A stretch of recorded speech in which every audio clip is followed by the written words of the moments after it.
Rahul's eyes snapped open. 6 a.m. The usual time, but something felt different. A knot of unease tightened in his stomach. He reached for his phone, the screen illuminating his face with its cold light. A notification blinked back at him. Account balance, £0. Confusion clouded his mind. 0? That couldn't be right. He checked again and again. The same dreaded number stared back at him. Panic surged through him, cold and sharp. His breath caught in his throat. This couldn't be happening. Not his savings, not everything he had worked for. Desperately, he scrolled through his transaction history. Nothing. No withdrawals, no unusual activity, just nothing. It was as if his money had simply vanished into thin air. He tried to recall any recent activity, any suspicious emails or messages. Nothing came to mind. He stumbled out of bed, his heart pounding against his ribs. He had to get to the bank. They could explain this, fix this. He grabbed his keys, his hand trembling as he fumbled with the lock. He had to get to the bottom of this, and fast. The familiar route to the bank seemed to stretch on forever. His mind raced, replaying the notification, the empty account balance, the sickening feeling of dread. He reached the bank, his breath coming in short, panicked gasps. But as he rounded the corner, his blood ran cold. The bank was gone. The grand building that had stood there for decades, a symbol of security and trust, had vanished. In its place was an empty lot, cordoned off with yellow tape. A few bewildered onlookers stood around, whispering amongst themselves. Disbelief washed over Rahul, leaving him numb. He approached the police officer standing guard, his voice a dry croak. What happened here?"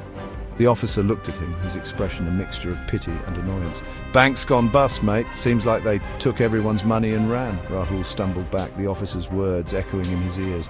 Gone bust? How could this be possible? He had trusted this bank, entrusted them with his hard-earned money. Now it was all gone, vanished overnight along with the building itself. He sank onto a nearby bench, his legs suddenly unable to hold his weight.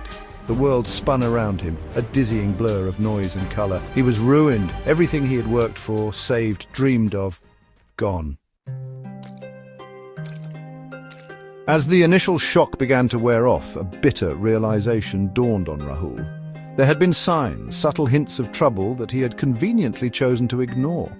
The occasional phishing email, quickly deleted without a second thought.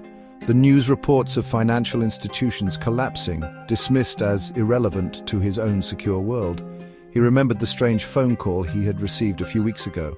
The caller, claiming to be from the bank, had asked for his account details for verification. He had been suspicious at first, but the caller had been so convincing, so professional.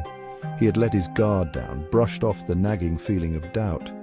Now, as he replayed the conversation in his mind, he could see the cracks in the facade, the subtle inconsistencies he had ignored, the caller's slightly off accent, the unusual request for information.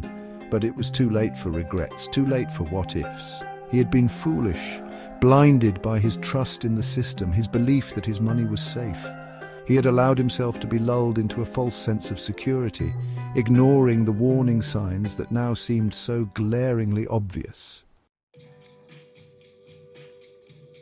Rahul's story is a stark reminder that in an increasingly complex financial world, vigilance is not a choice but a necessity. The days of blind trust in institutions are long gone. We must become active participants in safeguarding our financial well-being. Educate yourself about common financial scams and fraud tactics. Be wary of unsolicited emails, phone calls, or messages asking for personal or financial information. Regularly monitor your bank statements and credit card activity for any suspicious transactions. Remember, knowledge is power. By staying informed and vigilant, we can better protect ourselves from becoming victims of financial fraud. Don't wait until it's too late. Take control of your financial security today.